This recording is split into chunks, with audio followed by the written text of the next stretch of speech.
क्या आपने कभी सुना है कि आधी रात घने जंगल में स्वयं भगवान जगन्नाथ जी घूमते हुए देखे गए थे? आखिर ऐसा क्यों हुआ? सुनिए। यह अद्भुत और सच्ची पुरी धाम से थोड़ा दूर एक शांत घना जंगल था। पेड़ों के बीच से हल्की सी हवा गुजरती थी और रात होते ही वहां एक रहस्यमयी शांति फैल जाती थी। उसी जंगल के पास रहता था एक वृद्ध लकड़हारा। नाम था हरिहर। भला सीधा सादा और जगन्नाथ जी का बड़ा भक्त। एक रात वह लकड़ी लेकर लौट रहा था, तभी उसे लगा जंगल के अंदर कोई दिव्य आकृति चल रही है।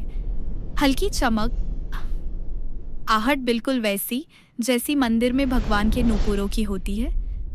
हरिहर डर गया, पर दूसरे ही दिन वह मंदिर पहुंचा और पुजारी से बोला, महाराज, कल रात मैंने किसी दिव्य प्रकाश को जंगल में देखा और मुझे लगा वो स्वयं जगन्नाथ जी थे। पुजारी चिंतित हो उठे। उन्होंने उसी रात जंगल के किनारे बैठकर पहरा देने का निश्चय किया।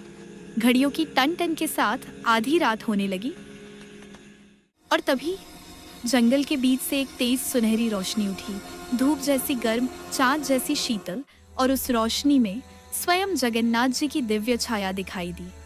वे किसी को खोजते हुए आगे बढ़ रहे थे। उनके नूपुरों की ध्वनि जंगल की नीरवता को भेदती जा रही थी।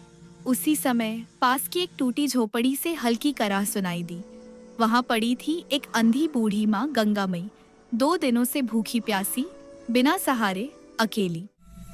जैसे ही दिव्य प्रकाश उसकी झोपड़ी के पास पहुंचा, चमत्कार हुआ। उसका खाली बर्तन अपने आप खीर से भर गया।